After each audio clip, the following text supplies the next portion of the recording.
When I was 20 years old, I was out west on a camping trip when my near-death experience happened. And I was in a irrigation ditch of all things. It was a place where young people would go to cool off from the very hot Arizona summertime weather. And this particular day, it was 115 degrees. And my friend and I went out to this area where there must have been a couple hundred other people. And what you would do is take an inner tube, jump in the water, it was kind of on a slant, and take the ride down. The trick at the end was to kind of get out of that area before going to a spot where it was more rough water and some rocks and things.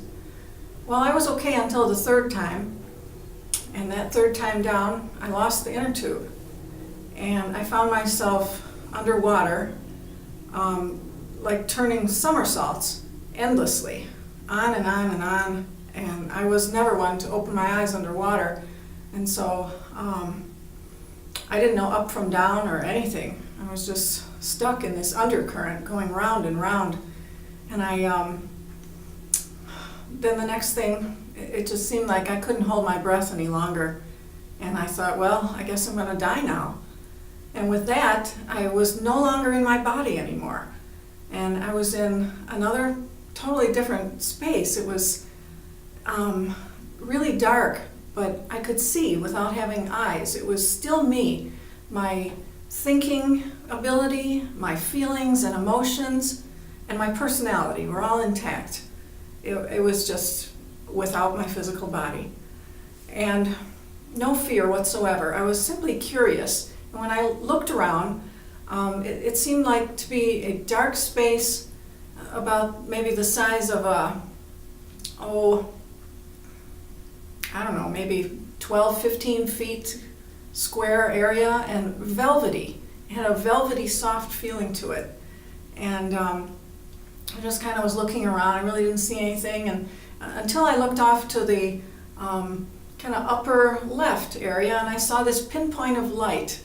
And I became very curious, and I started to move in that direction. Oh, and like my, the substance that was me was, the best word I've ever come up with is like a vapor.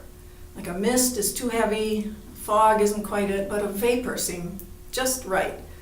So there I was, this feeling like a vapory mass or something, and all the other things that were still me, moving in the direction of this pinpoint of light off to the upper left, and being more and more curious and going faster. And at some point, this incredible knowing, 100%, that this pinpoint of light somehow was God, the force that created everything, and me and everyone and everything that ever existed and will ever exist. And it felt like this was my father also, and like I was a child. And so at that point, I couldn't wait to get back or get to this as fast as I could. I felt like I was going home. I mean, the home of everything too. And so I just started zooming really fast and faster and faster and getting closer. And this pinpoint of light then became a big ball of incredibly bright energy, of light.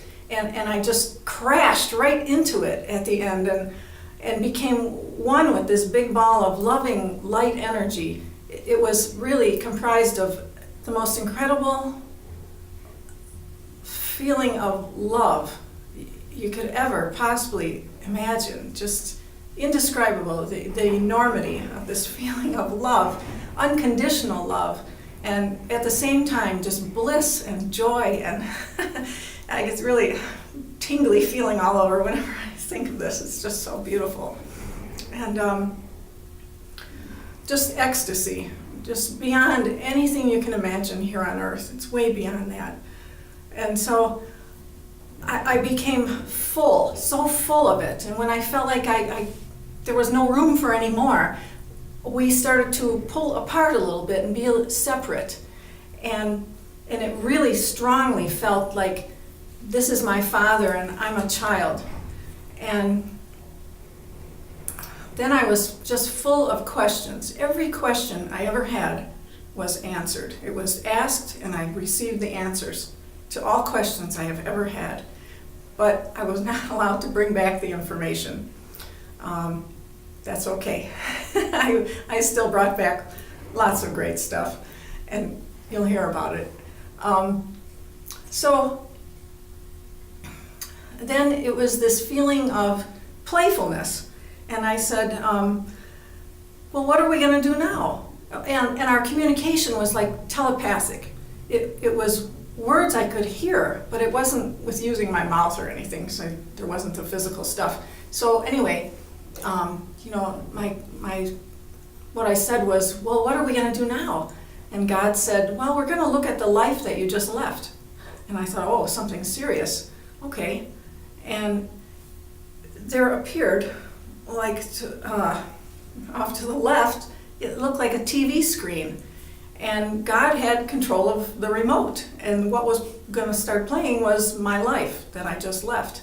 And so as I began to watch this, I then became involved in it in a completely different way than just one-dimensional watching it. I was part of it. I was reliving it again, but from a multidimensional aspects. I was me again, but I was also the person I was involved with, whatever interaction. And so what was happening was we were stopping at significant learning events in my life. And the one in particular that made the most impact on me, and this is also would be called, this whole thing is called a life review. So this is what this was around when I was around 14 years old. My grandmother lived with us, with my parents and me, and my grandmother lived in the house all together. And she had my bedroom. My bedroom was given to her. And I was kind of a spoiled brat at that time in my life, which is a little bit typical of a lot of young teenagers. But anyway, I didn't like that she had my room. And anyway, this one day she came walking out of it and she fell. She walked with a cane and she was unsteady. She fell down, and so hard that she dented the wall that she hit. And oh my gosh, as I think of it now, I mean, the force, it must have hurt her so bad. And at that time, I only thought of myself, and I laughed at her. It was awful to relive this from a completely different perspective. I felt her pain and, how she felt towards me. But really, it was me who was hard on myself, just thinking what a horrible, spoiled brat teenager, only thinking of herself and not about anybody else. And oh my goodness. So I just thought I was the worst person. And God had to really ask me some questions, like, what did you learn from this now? And we really talked about this a lot. And I stayed for a long time being hard on myself, and we really had to work through it. But we got to the end of it, and I got to accept the idea that this was an okay thing. It's really, being on earth is a series of learning experiences. And through this, I became a way more compassionate person. And so there were other events that we looked at and I re-experienced in a way more broad view. And I also discovered that God has a sense of humor, because we chuckled at some of the events that we looked at. And that was very relieving to me. God is not or in my experience of all this, not judgmental in any way at all. And my life review was over pretty quick, because my life was pretty short up until then, only 20 years old. So then that was done, and I said, okay, well, what are we going to do now? And God said, well, you've got to go back. It's not your time yet. And I said, oh no, I'm staying here with you. I love it here. And God said, well, no, it's really not your time. You've got to go back. Oh no, I kept arguing. Oh no, I'm staying. I like it here. I'm never leaving. And God said, no, really, you've got to go back. And really, what about your family? And all that compassion I learned, well, where did it go? I said, oh, they'll be fine without me. Well, God said, let's see about that. And he directed my attention to look down, kind of off to the right, and it looked like clouds. And the clouds parted, and I could see down below, standing, were my father, mother, and my little brother. And I was allowed to feel what they would feel if they were told that I had died. And oh my gosh, there was no way I was going to let that happen. It was way beyond anything I wanted to be responsible for. So I just kind of jumped away and yelled out, no! And God said, okay. And then I said, well, what will I do? He said, you will help me by showing love to people. And I kind of wish I would have asked for a manual or some kind of examples, because that I really, I was confounded by that for quite a number of years, trying to figure out how in the world was I going to show love to people? Do I go around hugging everybody I meet? Do I go out and get a big fancy degree from college and write some books and have who knows what? I don't know. I thought it had to be something big. Well, what I discovered was it doesn't have to be big at all. It's in all the everyday interactions with people, just to show kindness and love. Be a good listener, that sort of thing. It's really quite easy, and it makes you feel good too. So, with my funny personality, I guess, I did have a request from God, and I said, okay, but before I leave, could you do me a favor? And God said, sure. What? And I said, could we please go back together like when I first got here? God said, yeah. And so we merged back together in this big ball of loving light energy. And oh my gosh, just the incredible, unlimited, unconditional love feeling. And until I was filled up again, couldn't add any more. And then I was zapped back into my body. That was turning somersaults underwater.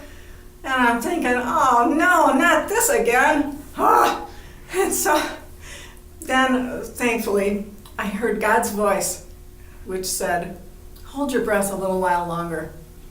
And I did. And somebody on the shore reached in their arm and grabbed me and just yanked me out of the water. And I came out, coughing and all that expected kind of stuff when you're stuck underwater for who knows how long. I